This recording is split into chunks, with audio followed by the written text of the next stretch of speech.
Capítulo 5. Después de la gracia de Navidad, 1886-1887.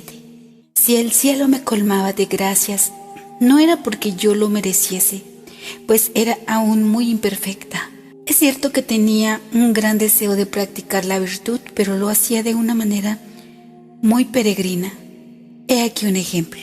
Como era la más pequeña, no estaba acostumbrada a arreglármelas yo sola. Celina arreglaba la habitación donde dormíamos las dos juntas, y yo no hacía ni la menor labor de la casa. Después de la entrada de María en el Carmelo, a veces por agradar a Dios intentaba hacer la cama, o bien cuando Celina no estaba, le metía por la noche sus macetas de flores. Como he dicho, hacía esas cosas únicamente por Dios, y por tanto no tenía por qué esperar el agradecimiento de las criaturas. Pero sucedía todo lo contrario. Si Celina tenía desgracia de no parecer feliz y sorprendida por mis pequeños servicios, yo no estaba contenta y se lo hacía saber con mis lágrimas. Debido a mi extremada sensibilidad, era verdaderamente insoportable. Si, por ejemplo, sucedía que hacía sufrir involuntariamente un poquito a un ser querido, en vez de sobreponerme y no llorar, lloraba como una Magdalena, lo cual aumentaba mi falta en lugar de atenuarla, y cuando comenzaba a consolarme de lo sucedido, lloraba por haber llorado. Todos los razonamientos eran inútiles, y no lograba corregirme de tan feo defecto. No sé cómo podía ilusionarme con la idea de entrar en el Carmelo, estando todavía, como estaba, en los pañales de la infancia. Era necesario que Dios hiciera un pequeño milagro para hacerme crecer en un momento. Y ese milagro lo hizo el día inolvidable de Navidad. En esa noche luminosa que esclarece las delicias de la Santísima Trinidad, Jesús, el dulce niño recién nacido, cambió la noche de mi alma en torrentes de luz. En esta noche en la que Él se hizo débil y doliente por mi amor, me hizo a mí fuerte y valerosa, me revistió de sus armas, y desde aquella noche bendita ya no conocí la derrota en ningún combate, sino que al contrario, fui de victoria en victoria y comencé, por así decirlo, una carrera de gigante. Se secó la fuente de mis lágrimas y en adelante ya no volvió a abrirse sino muy raras veces y con gran dificultad, lo cual justificó estas palabras que un día me habían dicho: lloras tanto en la niñez que más tarde no tendrás ya lágrimas que derramar. Fue el 25 de diciembre de 1886 cuando recibí la gracia de salir de la niñez. En una palabra, la gracia de mi total conversión. Volvíamos de la misa de gallo en la que yo había tenido la dicha de recibir al Dios fuerte y poderoso. Al llegar a los buzonets, me encantaba ir a la chimenea a buscar mis zapatos. Esta antigua costumbre nos había proporcionado tantas alegrías durante la infancia que Celina quería seguir tratándome como a una niña, por ser yo la más pequeña de la familia. Papá gozaba al ver mi alborozo y al escuchar mis gritos de júbilo, a medida que iba sacando las sorpresas de mis zapatos encantados. Y la alegría de mi querido rey aumentaba mucho más mi propia felicidad. Pero Jesús, que quería hacerme ver que ya era hora de que me librase de los defectos de la niñez, me quitó también sus inocentes alegrías. Permitió que papá, que venía cansado de la misa de gallo, sintiese fastidio a la vista de mis zapatos en la chimenea y dijese estas palabras que me traspasaron el corazón. Bueno, menos mal que este es el último año. Yo estaba subiendo las escaleras para ir a quitarme el sombrero. Celina, que conocía mi sensibilidad y veía brillar las lágrimas en mis ojos, sintió también ganas de llorar, pues me quería mucho y se hacía cargo de mi pena. No bajes, Teresa, me dijo. Sufrirías demasiado al mirar así de golpe dentro de los zapatos. Pero Teresa ya no era la misma. Jesús había cambiado su corazón. Reprimiendo las lágrimas, bajé rápidamente la escalera y, conteniendo los latidos del corazón, cogí los zapatos y, poniéndolos delante de papá, fui sacando alegremente todos los regalos, con el aire feliz de una reina. Papá reía, recobrado ya su buen humor, y Celina creía estar soñando. Felizmente era una hermosa realidad. Teresita había vuelto a encontrar la fortaleza de ánimo que había perdido a los 4 años y medio, y la conservaría ya para siempre. Aquella noche de luz comenzó el tercer periodo de mi vida, el más hermoso de todos, el más lleno de gracias del cielo. La obra que yo no había podido realizar en 10 años, Jesús la consumó en un instante, conformándose con mi buena voluntad, que nunca me había faltado. Yo podía decirle, igual que los apóstoles: Señor, me he pasado la noche bregando y no he cogido nada. Y más misericordioso todavía conmigo que con los apóstoles, Jesús mismo cogió la red, la echó y la sacó repleta de peces. Hizo de mí un pescador de almas, y sentí un gran deseo de trabajar por la conversión de los pecadores, deseo que no había sentido antes con tanta intensidad. Sentí, en una palabra, que entraba en mi corazón la caridad. Sentí la necesidad de olvidarme de mí misma para dar gusto a los demás, y desde entonces fui feliz. La sangre de Jesús. Un domingo, mirando una estampa de Nuestra Señora en la cruz, me sentí profundamente impresionada por la sangre que caía de sus divinas manos. Sentí un gran dolor al pensar que aquella sangre caía al suelo sin que nadie se apresurase a recogerla. Tomé la solución de estar siempre con el espíritu al pie de la cruz para recibir el rocío divino que goteaba de ella, y comprendí que luego tendría que derramarlo sobre las almas. También resonaba continuamente en mi corazón el grito de Jesús en la cruz: Tengo sed. Estas palabras encendían en mí un ardor desconocido y muy vivo. Quería dar de beber a mi amado, y yo misma me sentía devorada por la sed de almas. No eran todavía las almas de los sacerdotes las que me atraían, sino las de los grandes pecadores. Ardía de deseos de arrancarles del fuego eterno, y para avivar mi celo, Dios me mostró que mis deseos eran de su agrado. Francini, mi primer hijo. Oí hablar de un gran criminal que acababa de ser condenado a muerte por unos crímenes horribles. Todo hacía pensar que moriría impenitente. Yo quise evitar a toda costa que cayese en el infierno, y para conseguirlo empleé todos los medios imaginables. Sabiendo que por mí misma no podía nada, ofrecí a Dios todos los méritos infinitos de nuestro Señor y los tesoros de la Santa Iglesia. Y por último le pedí a Celina que encargase una misa por mis intenciones, no atreviéndome a encargarla yo misma, por miedo a verme obligada a confesar que era por Francini, el gran criminal. Tampoco quería decírselo a Celina, pero me hizo tan tiernas y tan apremiantes preguntas que acabé por confiarle mi secreto. Lejos de burlarse de mí, me pidió que la dejara ayudarme a convertir a mi pecador.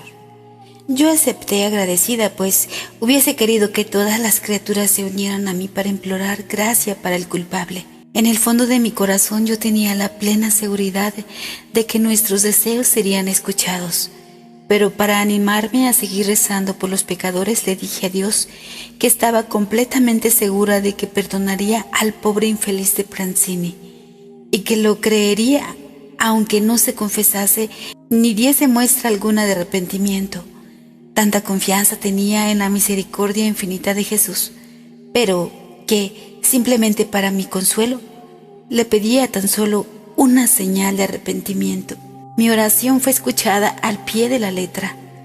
A pesar de que papá nos había prohibido leer periódicos, No creí desobedecerle leyendo los pasajes que hablaban de Pranzini. Al día siguiente de su ejecución, cayó en mis manos el periódico La Crux. Lo abrí apresuradamente. ¿Y qué fue lo que vi? Las lágrimas traicionaron mi emoción y tuve que esconderme. Pranzini no se había confesado, había subido al cadalso y se suponía a meter la cabeza en el lúgubre agujero, cuando de repente, tocado por una súbita inspiración, se volvió, cogió el crucifijo que le presentaba el sacerdote y besó por 3 veces sus llagas sagradas. Después, su alma voló a recibir la sentencia misericordiosa de aquel que dijo que habrá más alegría en el cielo por un solo pecador que se convierta que por los 99 justos que no necesitan convertirse. Había obtenido la señal pedida, y esta señal era la fiel reproducción de las gracias que Jesús me había concedido para inclinarme a rezar por los pecadores. ¿No se había despertado en mi corazón la sed de almas precisamente ante las llagas de Jesús, al ver gotear su sangre divina? Yo quería darles a beber esa sangre inmaculada que los purificaría de sus manchas, y los labios de mi primer hijo fueron a posarse precisamente sobre esas llagas sagradas. ¡Qué respuesta de inefable dulzura! A partir de esta gracia sin igual, mi deseo de salvar almas fue creciendo de día en día. Me parecía oír a Jesús decirme como a la samaritana: «Dame de beber». Era un verdadero intercambio de amor. Yo daba a las almas la sangre de Jesús, y a Jesús le ofrecía esas mismas almas refrescadas por su rocío divino. Así me parecía que aplacaba su sed, y cuanto más le daba de beber, más crecía la sed de mi pobre alma. Y esta sed ardiente que Él me daba era la bebida más deliciosa de su amor. En poco tiempo Dios supo sacarme del estrecho círculo en el que yo daba vueltas y vueltas sin acertar a salir. Al contemplar ahora el camino que Él me hizo recorrer, es grande mi gratitud, pero he de reconocer que si el paso más importante estaba dado, todavía eran muchas las cosas que tenía que dejar. Mi espíritu, liberado ya de los escrúpulos y de su excesiva sensibilidad, comenzó a desarrollarse. Yo siempre había amado lo grande, lo bello, pero en esta época me entraron unos deseos enormes de saber.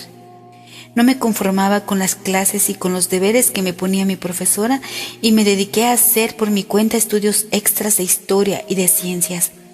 Las otras materias me eran indiferentes, pero estos 2 campos del saber me despertaban todo mi interés, y así en pocos meses adquirí más conocimientos que durante todos mis años de estudio. Pero eso no era más que vanidad y aflicción de mi espíritu.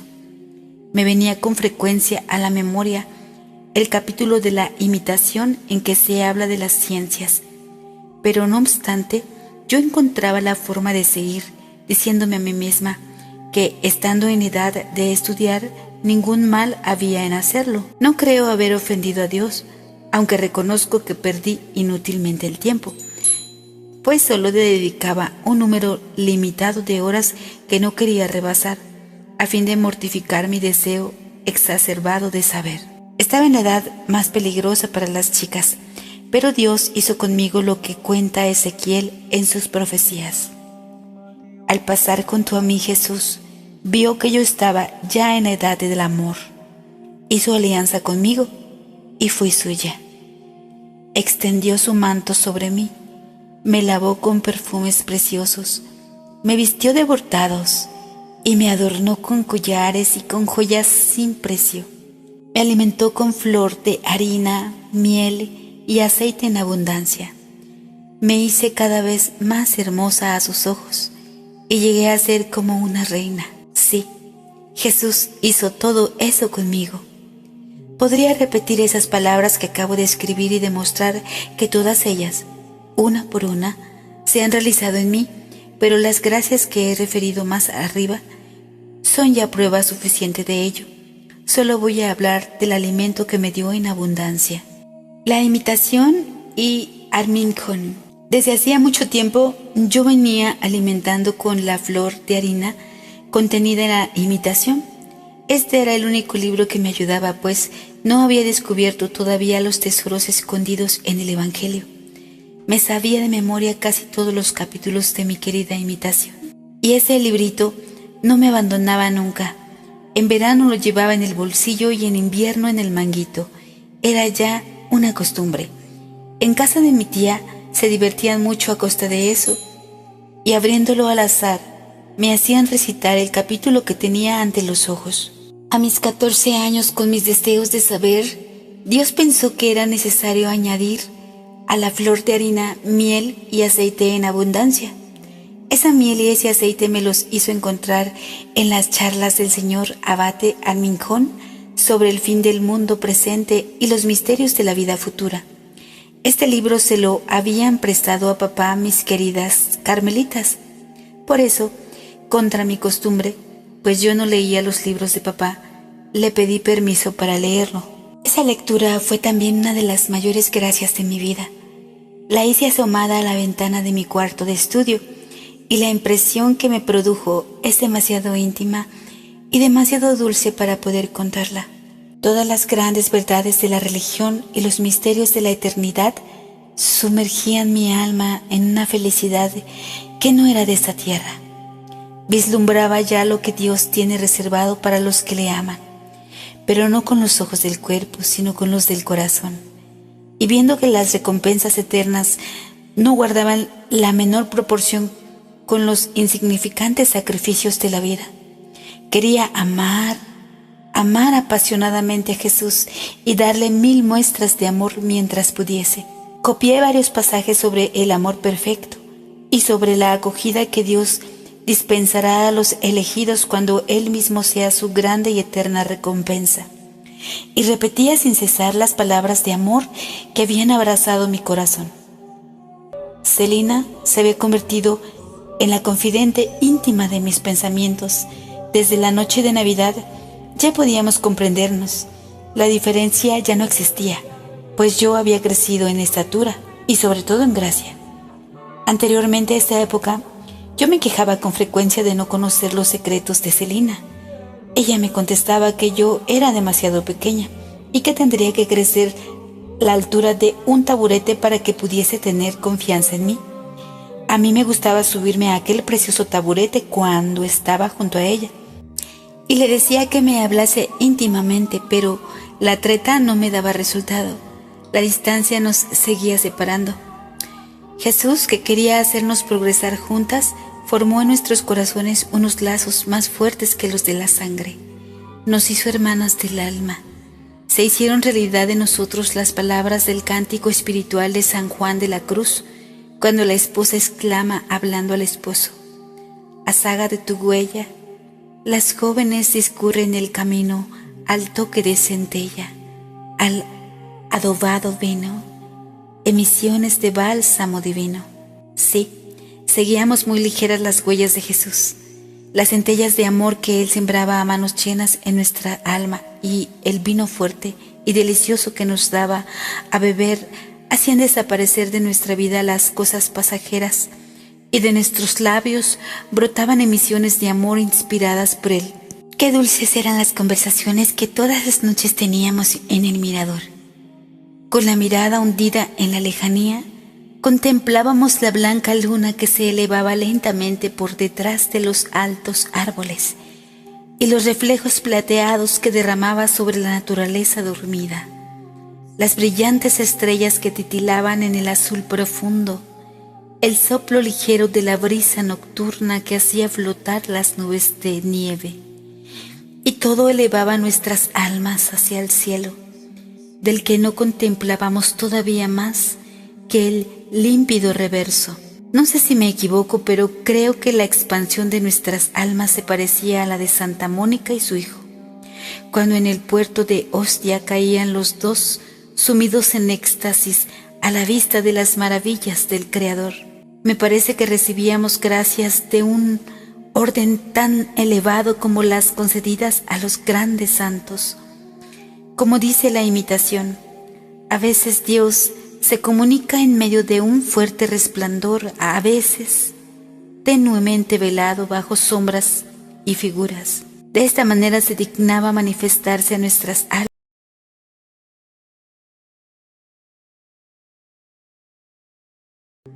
Pero qué fino y transparente era el velo que ocultaba a Jesús de nuestras miradas.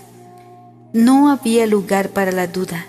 Ya no eran necesarias la fe ni la esperanza. El amor nos hacía encontrar en la tierra al que buscábamos. Al encontrarlo solo en la calle, nos besó para que en adelante nadie pudiera despreciarnos. Gracias tan grandes no podían quedar sin frutos, y estos fueron abundantes. La práctica de la virtud se nos hizo dulce y natural. Al principio mi rostro delataba muchas veces el combate, pero poco a poco esa impresión fue desapareciendo y la renuncia se me hizo fácil, incluso desde el primer momento. Ya lo dijo Jesús: al que tienes se le dará y tendrá de sobra. Por una gracia acogida con fidelidad, me otorgaba cantidad de gracias nuevas. Se entregaba a mí en la Sagrada Comunión con mucha más frecuencia de la que yo me hubiera atrevido a esperar. Yo tenía como norma de conducta comulgar todas las veces que el confesor me lo permitiera, sin fallar una sola vez, pero dejando que fuese él quien decidiese cuántas, sin pedírselo nunca yo. En esa época no tenía la audacia que ahora tengo. De haberla tenido hubiera actuado de distinta manera, pues estoy convencida de que un alma debe decir a su confesor el deseo que siente de recibir a su Dios.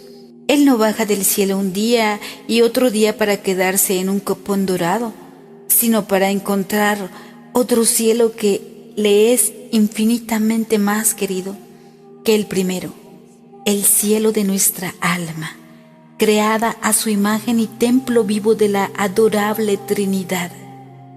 Jesús, que veía mis deseos y la rectitud de mi corazón, permitió que mi confesor me dijese que durante el mes de mayo comulgase 4 veces por semana, y cuando pasó ese hermoso mes, todavía añadió una quinta más cada vez que cayese alguna fiesta.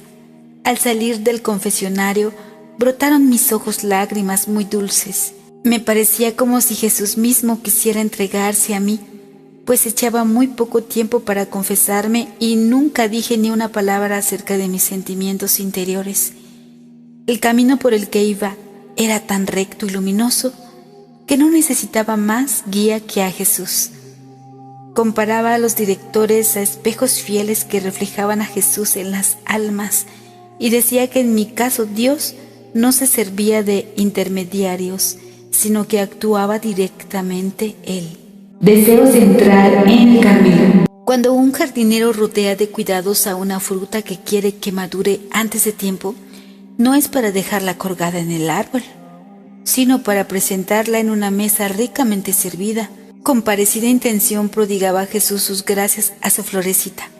Él, que en los días de su vida mortal exclamó en un transporte de alegría: Te doy gracias, Padre, porque has escondido estas cosas a los sabios y a los entendidos, y las has revelado a la gente sencilla. Quería hacer resplandecer en mí su misericordia, porque yo era débil y pequeña. Se abajaba hasta mí y me instruía en secreto en las cosas de su amor. Si los sabios que se pasan la vida estudiando hubiesen venido a preguntarme, se hubieran quedado asombrados al ver una niña de 14 años comprender los secretos de la perfección, unos secretos que toda su ciencia no puede descubrirles a ellos, porque para poseerlos es necesario ser pobres de espíritu. Como dice San Juan de la Cruz en su cántico: sin otra luz ni guía, sino la que en el corazón ardía, aquesta me guiaba, más cierto que la luz del mediodía, a donde me esperaba, quien yo bien me sabía. Ese lugar era el Carmelo, pero antes de sentarme a la sombra de aquel a quien deseaba, tenía que pasar por muchas pruebas, pero la llamada divina era tan apremiante que si hubiera tenido que pasar entre llamas, lo habría hecho por ser fiel a Jesús. Solo encontré un alma que me animase en mi vocación. la de mi madre querida. Mi corazón encontró en el suyo un eco fiel y sin ella yo no habría llegado en modo alguno a la ribera bendita que la había acogido a ella 5 años antes en su suelo impregnado del rocío celestial. Sí, hacía 5 años que yo estaba separada de ti, madre querida, y creía que te había perdido. Pero el momento de la prueba fue tu mano la que me indicó el camino que debía seguir. Necesitaba ese consuelo, pues las visitas al locutorio del Carmelo me resultaban cada vez más penosas. No podía hablar de mis deseos de entrar sin verme rechazada. María pensaba que era demasiado joven y hacía todo lo posible para impedirme entrar. Y tú misma, madre, a fin de probarme, tratabas a veces de moderar mi entusiasmo. En fin, que si no hubiese tenido verdadera vocación, me hubiera vuelto atrás desde el primer momento, pues en cuanto empecé a responder a la llamada de Jesús, me encontré con obstáculos. No quise hablarle a Celina de mis deseos de entrar tan joven en el Carmelo, y eso aumentó mi sufrimiento, pues me resultaba muy difícil ocultarle nada. Pero este sufrimiento no duró mucho, pues pronto mi hermanita querida se enteró de mi determinación, y lejos de intentar disuadirme, aceptó, con un valor admirable, el sacrificio que Dios le pedía. Para entender cuán grande era ese sacrificio, habría que saber hasta qué punto estábamos unidas. Una misma alma, por así decirlo, nos hacía vivir. Desde hacía algunos meses, disfrutábamos juntas de la vida más dulce que unas jóvenes puedan soñar. Todo alrededor de nosotras respondía a nuestros gustos. Teníamos una gran libertad. En una palabra, yo solía decir que nuestra vida era en la tierra el ideal de la felicidad.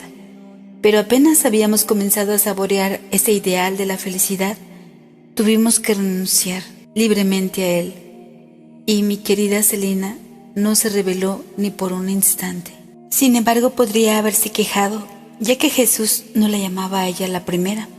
Tenía la misma vocación que yo, por lo cual le tocaba a ella partir antes, pero así como en tiempos de los mártires, los que quedaban en la cárcel daban gozosos el beso de paz a sus hermanos que partían, primero para combatir en la arena, y se consolaban pensando que tal vez a ellos se les reservaba para combates todavía mayores.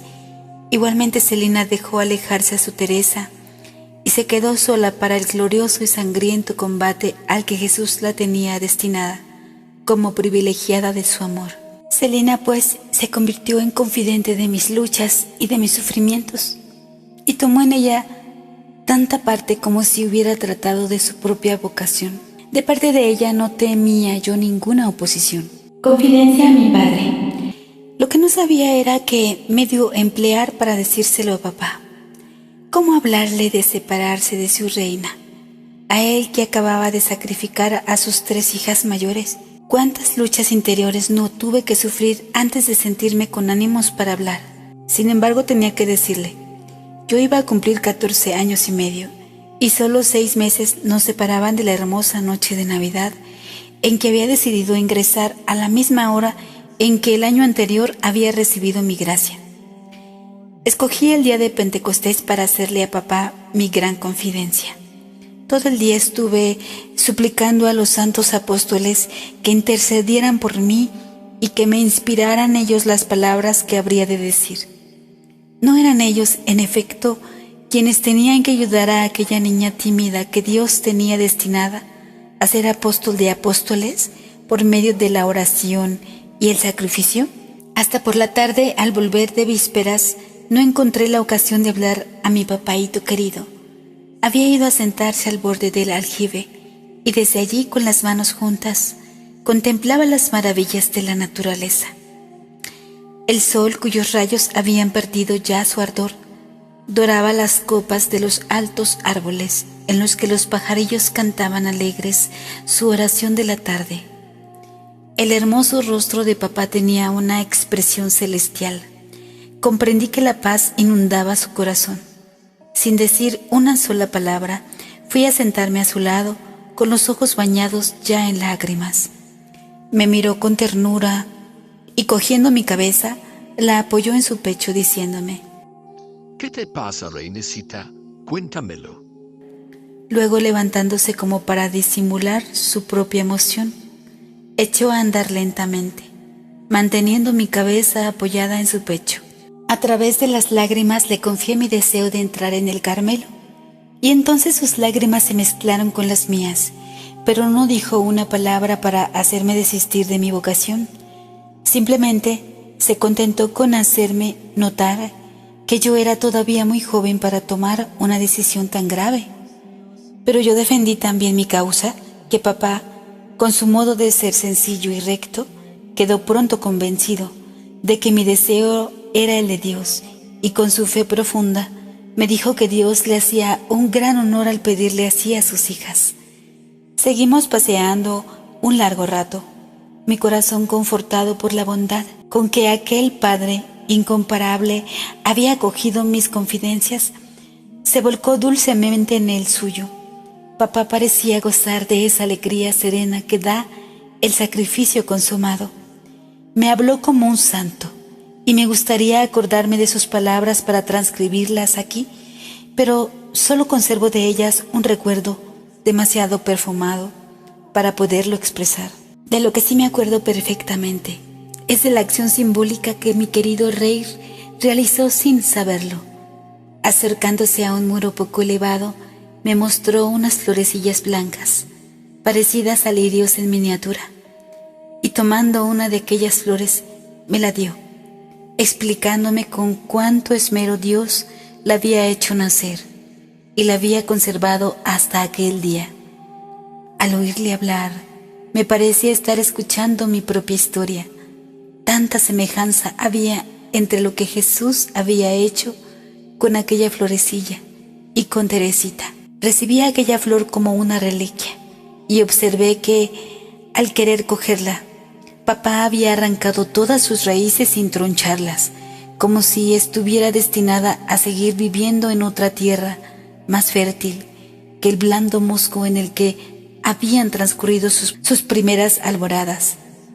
Era exactamente lo mismo que papá acababa de hacer conmigo, poco antes, al permitirme subir a la montaña del Carmelo y abandonar el dulce valle testigo de mis primeros pasos por la vida. Puse mi florecita blanca en mi libro de la imitación, en el capítulo titulado Del amor a Jesús sobre todas las cosas, y todavía sigue allí. Solo el tallo se ha roto muy cerca de la raíz, y Dios parece decirme con eso que pronto romperá los lazos de su florecita y que no la dejará marchitarse en la tierra. Una vez obtenido el consentimiento de papá, pensé que podría volar ya sin temor alguno hacia el Carmelo, pero muchos y muy dolorosos contratiempos debían aún someter a prueba mi vocación. Mi tío cambia de opinión. Cuando fui a comunicarle a mi tío la decisión que había tomado, lo hice temblando. Me prodigó las mayores muestras de ternura, pero no me dio permiso para irme. Al contrario, me prohibió hablarle de mi vocación antes de cumplir los 17 años. Era un atentado a la prudencia humana. Decía, dejar entrar en el Carmelo a una niña de 15 años, siendo la vida de las carmelitas a los ojos del mundo una vida propia de filósofos. Sería hacer un grave daño a la religión permitir que la abrazase una niña sin experiencia. Todo el mundo hablaría, etc. Hasta llegó a decir que para decidirle a dejarme partir haría falta un milagro. Vi claro que todos mis razonamientos serían inútiles, así que me fui con el corazón sumido en la más profunda amargura. Mi único consuelo era la oración. Suplicaba a Jesús que hiciese el milagro que exigía mi tío, ya que solo a ese precio podría yo responder a su llamada. Pasó bastante tiempo hasta que me atreví a volver a hablarle a mi tío. Me costaba horrores ir a su casa. Él por su parte no parecía pensar ya en mi vocación, pero supe más tarde que mi enorme tristeza lo predispuso mucho a mi favor. Antes de hacer brillar en mi alma un rayo de esperanza, Dios quiso enviarme un martirio sumamente doloroso que duró 3 días. Nunca como en aquella prueba comprendí de bien el dolor de la Santísima Virgen y de San José mientras buscaban al divino niño Jesús. Me encontraba en un triste desierto, o mejor, mi alma parecía un frágil esquife, abandonado sin piloto, a merced de las olas tempestuosas. Lo sé, Jesús estaba allí, dormido en mi barquilla, pero la noche era tan negra que me era imposible verle, ni una luz, ni siquiera un relámpago que viniese a surcar las sombrías nubes. Es cierto que es muy triste el resplandor de los relámpagos, pero al menos si la tormenta hubiese estallado abiertamente, habría podido ver por un momento a Jesús. Pero era la noche profunda del alma, y como Jesús en el huerto de la agonía, me sentía sola, sin encontrar consuelo alguno ni en la tierra ni en el cielo, como si el mismo Dios me hubiese abandonado. La naturaleza parecía participar también de mi amarga tristeza. Durante esos 3 días, el sol no hizo brillar ni uno de sus rayos, y la lluvia cayó a torrentes. He observado que en todas las ocasiones importantes en mi vida la naturaleza ha sido como una imagen de mi alma. En los días de las lágrimas, el cielo lloraba conmigo. En los días de alegría, el cielo enviaba con profusión sus alegres rayos, y ni una sola nube oscurecía el cielo azul. Por fin, el 4.º día, que era sábado, día dedicado a la dulce reina del cielo, fui a ver a mi tío. Y cuál no sería mi sorpresa al ver que me miraba y que me hacía entrar en su despacho sin que yo le hubiese manifestado deseo alguno de hacerlo.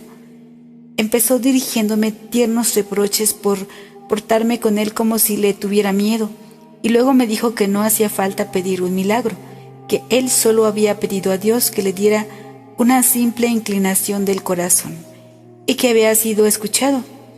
Ya no sentí la tentación de pedir un milagro, pues para mí el milagro ya estaba concedido.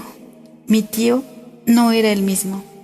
Sin hacer la menor alusión a la prudencia humana, me dijo que yo era una florecita que Dios quería cortar, y que él no seguiría oponiéndose a ello. Esta respuesta definitivamente era realmente digna de él.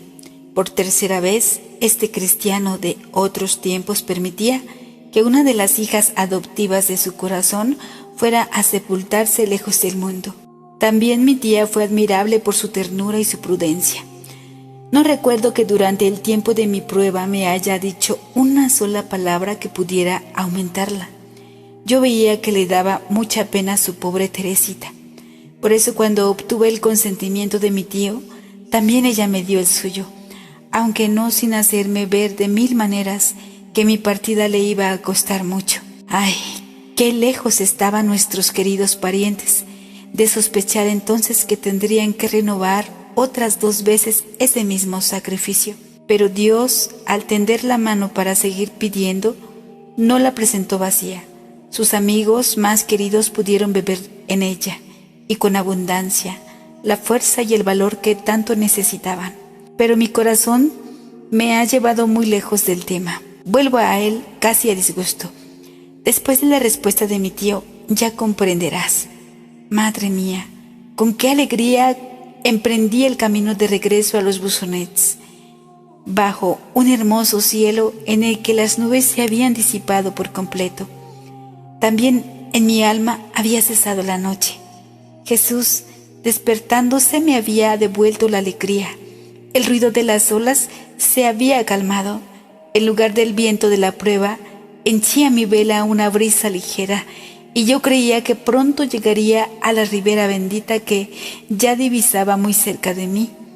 Y esa ribera estaba, en efecto, muy cerca de mi barquilla, pero aún debía levantarse más de una tormenta que ocultaría a su vista el faro luminoso, haciéndole temer que se había alejado para siempre de la playa tan ardientemente deseada. Oposición del superior. Pocos días después de haber conseguido el consentimiento de mi tío, fui a verte, madre querida, y te hablé de mi alegría porque todas mis pruebas hubiesen ya pasado. Pero, ¿cuáles no fueron mi sorpresa y mi aflicción al oírte decir que el superior no permitía que entraran antes de los 21 años. Nadie había pensado en esta posición, la más invencible de todas. Sin embargo, sin desanimarme yo misma, fui con papá y con Celina a ver a nuestro padre, para intentar conmoverle, haciéndole ver que tenía verdadera vocación de carmelita. Nos recibió con gran frialdad, y por más que mi incomparable papaíto unió sus instancias a las mías, nada pudo hacerle cambiar de parecer. Me dijo que no había ningún peligro en esperar, que yo podía llevar vida de carmelita en mi casa, que no estaría todo perdido porque no me diera disciplina, etc. Por último, añadió que él no era más que el delegado de Monseñor y que si éste quería permitirme entrar en el Carmelo, él no tendría nada que decir. Salí de la rectoría hecha un mar de lágrimas. Gracias a Dios estaba escondida bajo el paraguas, pues la lluvia caía torrencialmente. Papá no sabía cómo consolarme. Me prometió llevarme a Bayeux en cuanto se lo pedí, pues estaba decidida a conseguir mi propósito. Llegué incluso a decir que iría hasta el Santo Padre si Monseñor no quería permitirme entrar en el Carmelo a los 15 años. Muchas cosas pasaron antes del viaje a Bayeux. Exteriormente mi vida parecía la misma. Seguía estudiando, Celina me daba clases de dibujo y mi experta profesora encontraba en mí muchas cualidades para su arte. Sobre todo crecía en el amor de Dios. Sentía en mi corazón unos ímpetus que hasta entonces no conocía. A veces tenía verdaderos transportes de amor. Una noche, no sabiendo cómo decirle a Jesús que le amaba y cómo deseaba que fuese amado y glorificado en todas partes, pensé con dolor que él nunca podría recibir en el infierno un solo acto de amor. Y entonces le dije a Dios que, por agradarle, aceptaría gustosa verme sumergida allí, a fin de que fuese amado eternamente en ese lugar de blasfemia. Yo sabía bien que eso no podía glorificarle porque él solo desea nuestra felicidad, pero cuando se ama, una siente necesidad de decirle 1000 locuras. Si hablaba de esa manera, no era porque el cielo no atrajera mis deseos, sino porque en aquel entonces mi único cielo era el amor, y sentía como San Pablo, que nada podría apartarme del objeto divino que me había hechizado. Antes de abandonar el mundo, Dios me concedió el consuelo de contemplar de cerca las almas de los niños. Al ser la más pequeña de la familia, nunca había tenido esta suerte. He aquí las tristes circunstancias que me la depararon. Una buena mujer pariente de nuestra sirvienta murió en la flor de la edad, dejando 3 niños muy pequeños. Durante su enfermedad trajimos a nuestra casa a las 2 niñas pequeñas, la mayor de las cuales no tenía todavía 6 años. Yo me encargaba de cuidarlas durante todo el día y era para mí un auténtico placer ver con qué candor creían todo lo que les decía. Tiene que dejar el santo bautismo en las almas un germen muy profundo de las virtudes teologales, ya que aparecen ya desde la infancia, y basta la esperanza de los bienes futuros para hacerles aceptar los sacrificios. Cuando quería ver a mis 2 niñas haciendo buenas migas entre ellas, en vez de prometer juguetes o bombones a las que se diese primero, les hablaba de las recompensas eternas que el niño Jesús daría en el cielo a los niñitos buenos. La mayor, cuya razón empezaba ya a despertarse, me miraba con ojos resplandecientes de alegría.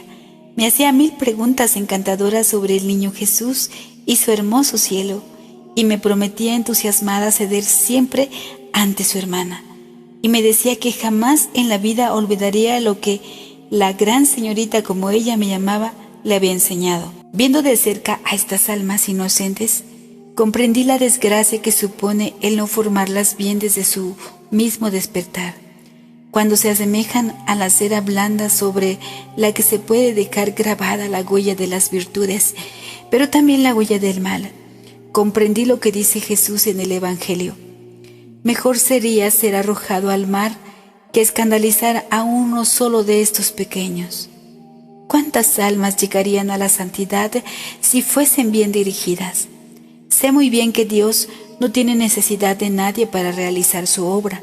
pero así como permite a un hábil jardinero cultivar plantas delicadas y le da para ello los conocimientos necesarios, reservándose para sí la misión de fecundarlas, de la misma manera quiere Jesús ser ayudado en su divino cultivo de las almas. ¿Qué ocurriría si un jardinero desmañado no injertase bien los árboles? Si no conociese bien la naturaleza de cada uno de ellos y se empeñase en hacer brotar rosas de un melocotonero, haría morir al árbol que sin embargo era bueno y capaz de producir frutos. De la misma manera, hay que saber reconocer desde la infancia lo que Dios pide a las almas y secundar la acción de su gracia, sin acelerarla ni frenarla nunca. Como los pajaritos, aprender a cantar escuchando a sus padres. Así los niños aprenden la ciencia de las virtudes, el canto sublime del amor de Dios, de las almas encargadas de formarles para la vida. Recuerdo que entre mis pájaros tenía un canario que cantaba de maravilla. Tenía también un pardillo al que le prodigaba cuidados verdaderamente maternales porque lo había adoptado antes que pudiese gozar la dicha de la libertad. Este pobre prisionerito no tenía padres que le enseñasen a cantar, pero como oía de la mañana a la noche a su compañero el canario lanzar sus alegres trinos, quiso imitarlo, empresa difícil para un pardillo, por lo que a su dulce voz le costó mucho acordarse a la voz vibrante de su profesor de música. Era asombroso ver los esfuerzos que hacía el pobrecito, pero al fin se vieron coronados por el éxito, pues su canto, aunque un poco más apagado, era absolutamente idéntico al del canario. Madre mía querida, tú fuiste quien me enseñó a mí cantar. Tu voz me cautivó desde la infancia y ahora me encanta oír decir que me parezco a ti. Sé cuánto me falta para ello, pero a pesar de mi debilidad, espero cantar eternamente el mismo cántico que tú.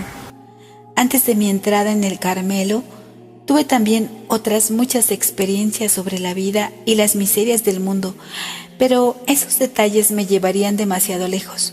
Voy a reanudar el relato de mi vocación. Visita a Bayeux. El 31 de octubre fue el día fijado para mi viaje a Bayeux. Partí sola con papá, con el corazón henchido de esperanza, pero también muy emocionada al pensar que iba a presentarme al obispo. Por primera vez en mi vida iba a hacer una visita sin que me acompañaran mis hermanas, y esta visita era nada menos que a un obispo. Yo que nunca hablaba, a no ser para contestar a las preguntas que me hacían. Tenía que explicar por mí misma el motivo de mi visita y exponer las razones que me movían a solicitar la entrada en el Carmelo. En una palabra, iba a tener que demostrar la solidez de mi vocación. ¿Cuánto me costó hacer ese viaje? Tuvo que concederme Dios una gracia muy especial para que pudiera vencer mi gran timidez. Aunque también es verdad que para el amor nada hay imposible, porque todo lo cree posible y permitido, y realmente solo el amor de Jesús podía hacerme vencer aquellas dificultades y las que vendrían más tarde, pues quiso hacerme comprar mi vocación a costa de pruebas muy grandes. Hoy, que gozo de la soledad del Carmelo, descansando a la sombra de aquel a quien tan ardientemente deseé, creo que he comprado mi dicha a muy bajo precio y estaría dispuesta a soportar sufrimientos muchos mayores para alcanzarla si aún no la tuviese. Cuando llegamos a Bayeux, llovía a cántaros. Papá, que no quería ver a su reinecita entrar en el obispado con su hermoso vestido hecho una sopa, la hizo subir a un ómnibus que nos llevó a la catedral. Allí comenzaron mis desgracias. Monseñor, con todo su presbiterio, estaba asistiendo a un solemne funeral. La iglesia estaba llena de señoras vestidas de luto, y todo el mundo me miraba a mí con mi vestido claro y mi sombrero blanco.